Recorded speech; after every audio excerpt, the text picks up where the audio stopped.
That old world is shrinking. A new world is opening wide.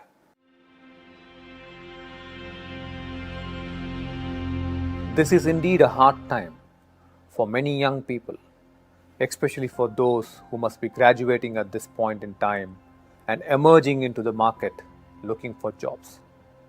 But this need not sink your hopes for a greater future. I would tell every young person out there to realize that this crisis can be an incredible doorway to new opportunities and a new world. You need to shake off the old worldview and look at the world afresh. If you, however, look to the dying old world to build your future, you will move into desperation and helplessness. Because that old world is shrinking. A new world is opening wide. To enter this new world, you need to shift from an exploitative tendency towards nature to one of respect and symbiosis with nature. You have to build careers on paths that consider the well-being of nature. You need to shift your career frameworks from the old world that was stuck extensively to the brick and mortar structures to the new world that will increasingly orient to online world, to the virtual world and the internet world.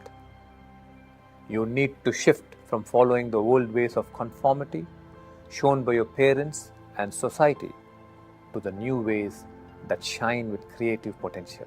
For all this, you must refuse to use your career as a means of survival and money making alone. You must see your career as an avenue to express your passion, as a way to contribute to the well-being of the world around you. If these shifts can happen in your outlook and in your consciousness, you will be pioneers of the new world. You will emerge as new world leaders. Let us now take a look at the big picture. Let us not speak of the present crisis alone, but of the future generations too. It is unfortunate that education in early years of a child's life in many parts of the world is structured to tame and discipline the child than nurture and support the natural explosive creative potential of a child. Education for a couple of 100 years has got so structured that it is destroying the curiosity and playfulness that is natural to childhood and has the potential to later become genius. Education in most countries and at most stages sadly is a cookie-cutter education. It is one kind of learning dished out at one speed for all.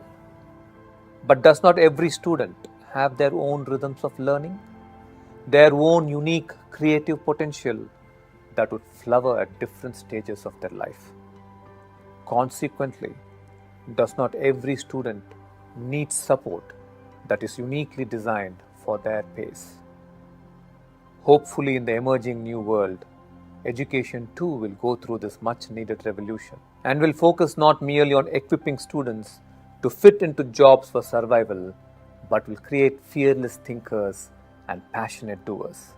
Such a generation will not helplessly suffer at the mercy of the ebb tides and the flow tides of economy and politics. Young people who will go through this transformed education can adapt themselves to any kind of changes in the world and live joyfully and meaningful lives. In the ultimate analysis, the test for a well-lived life is in whether you live life as a burden or as a celebration, whether you lived it in loneliness or in love, whether you lived it for yourself alone or whether you included others' well-being into your own.